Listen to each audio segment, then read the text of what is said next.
Bonjour, aujourd'hui on va voir la vente d'un immeuble qui va se passer au mois de février sur le tribunal de Fontainebleau.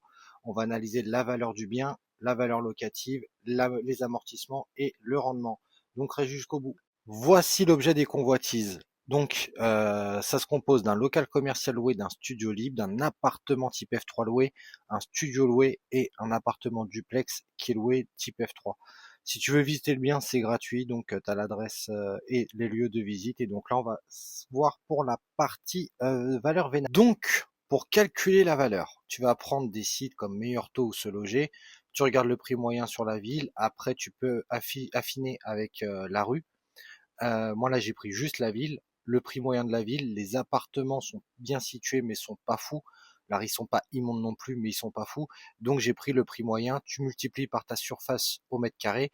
Et là, je pense que tu peux vendre assez facilement. Donc, ça va te donner pour le local commercial à peu près 100 000 euros.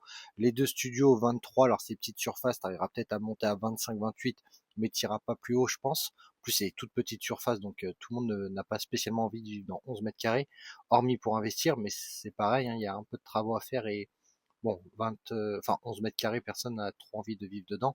Les deux T3, par contre, 130 000 et entre 120 et 140 pour le deuxième, où il y a de la surface de perdu sous les combles. Donc en valeur basse 378, en valeur haute 423. Donc si tu veux acheter et faire une bonne affaire, il faut que tu achètes moins cher, que tu calcules un peu des frais de travaux. Et ensuite, dernière chose très importante, les frais préalables et après la vente. Si maintenant tu veux faire du locatif, donc tout est loué sauf le premier studio. Le premier studio, il a besoin d'un bon rafraîchissement.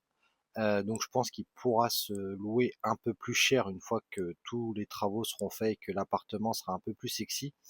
Donc là, tu es sur un revenu mensuel de 2530 euros et bien remis, bien propre. Tu peux monter à 2910 très rapidement. Peut-être après monter, dépasser les 3000 euros de revenus locatifs par mois après travaux, après un petit peu d'investissement. Mais en tout cas, tu es sûr de faire au moins 2005 ou 2009 très rapidement. Donc tu vas prendre cette base-là pour faire ton offre. C'est-à-dire que toi, combien tu es prêt à mettre pour avoir 3000 euros de revenus locatifs par mois quasiment. Ça, c'est à toi de le calculer. Donc ça, c'est pareil, c'est personnel, hein. Il y en a qui vont mettre beaucoup, d'autres pas beaucoup, d'autres. Mais je pense que tu peux faire vraiment une très très bonne affaire là-dessus. Donc en revenu annuel, ça te fait entre 30 et 35 000 euros sans forcer. Sur la partie rendement, le calcul du rendement, moi je prends le revenu annuel que je divise par le total des frais d'acquisition. Là, les travaux, je dirais que ça fait plus partie de l'entretien classique que de. Tu pourrais les louer peut-être pas forcément en refaisant des travaux, donc je ne les mettrai pas dedans. Et par contre, moi, je rajoute dans le total des acquisitions la taxe foncière, la PNO et la GLI. PNO, GLI, t'es pas spécialement obligé. Et donc après, ce résultat-là, tu le multiplies par 100. Par contre, si tu mets la taxe foncière, PNO, GLI et que tu l'enlèves de tes revenus, ça ne te fait pas le même calcul. Donc chacun va avoir ses calculs. Il y en a qui le comptent pas, il y en a qui le comptent, il y en a qui rajoutent un peu de charge de copro, il y en a qui rajoutent 10 ou 15 000 euros de travaux annuels. Chacun fait comme il veut pour donner son rendement. Là, c'est les rendements. Alors du coup, je suis parti des frais enfin de juste de l'adjudication à 180 000 et après je rajoute 20 000 à chaque fois. Donc comme ça, vous comprendrez ma méthode de calcul. Et les 4 500, c'est ce que je rajoute de taxes foncières, PNO, GLI. Voilà. Donc comme ça, au moins, vous pouvez comprendre mon calcul. Et vous, ensuite, vous pourrez donc calculer si vous voulez monter un peu plus, un peu moins. Si vous voulez vous arrêter à 250, bah, vous voyez combien ça vous fera de rendement. Les amortissements. Donc les amortissements, j'ai déjà expliqué sur mes précédentes vidéos. Les amortissements, donc c'est la valeur que tu achètes ton appartement divisé sur 20 ans parce qu'on va considérer que ton appartement se dégrade, ton immeuble se dégrade. Donc tous les ans, on va t'enlever le prix d'achat de l'appartement. On parle pas des frais annexes, on parle vraiment juste du prix d'achat. Donc si tu payes 180 sur 20 ans, ça va te faire 9 000 euros qu'on va enlever de ton résultat. 220, 11 000, 240, 12 000, etc.